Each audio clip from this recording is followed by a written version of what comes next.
Dostlar salam, axşamınız xeyir olsun. Bəli, Ənvər Həsənov bizim yaşayan əfsanəmiz.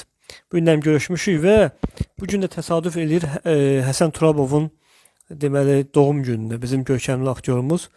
Və mən istəyirəm ki, Ənvər müəllim qısa da olsa öz xatirələrini bölüşsün. Çünki onunla 7 oğul istərəm, Dərviş Parisi partladır və s.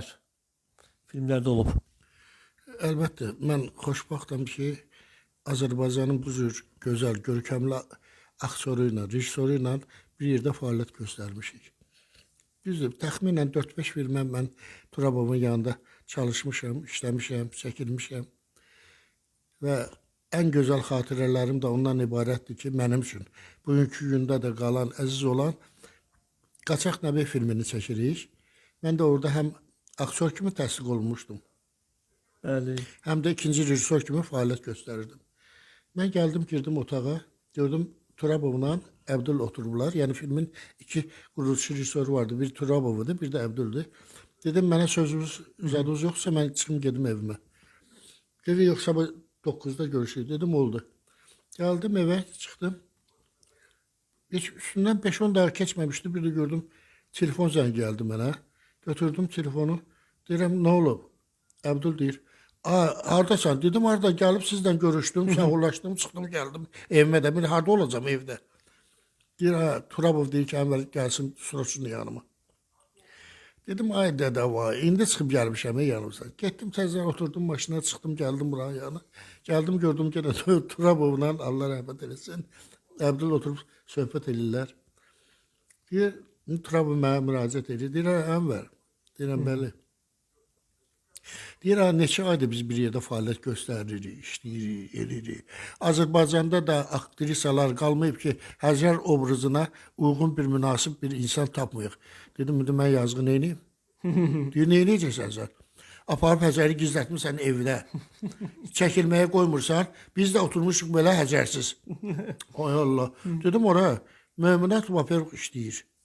Azərbaycan Dövlət Müziği Sənət Muzeyində işləyirdi, fəaliyyət göstərdi və qızımın da 3-4 yaşı vardı. Dedim, həm uşağa baxır, həm işləyir, belə şey olar, onu mənə neyniyim? Dedi, yox, gəl Möminatı Həzərə çəkək. Dedim, ay Turabov, bu at sürə bilmir, tüfəng oynada bilmir. Deyir, at sürməyi də öyrədəcəksən, tüfəng atmağı da öyrədəcəksən. Özdə həmişə də bir yerdə olacaq da, benim problemi var. Boşum, ipimi uğradılar. Həm də sizin də rolunuz vardı orada. Və mən də Siraz obrazını oynayırdım da. Əsas rollardan biri də mən idim. Mənə gəlir ki, Möminət xanımın ən gözəl obrazlardan biridir. Həzər. Sözün açığı, Möminət xanım aktrisalığı qurtarıb, ancaq aktrisa olmayıb. Mən icazə verməmişdim ona. Yəni, həddindən artıq ağır rollardır, ağır obrazlardır, ağır, o kino ağır məsələdir. Çətinliyi bilirdiniz da siz. Dözmək olmaz.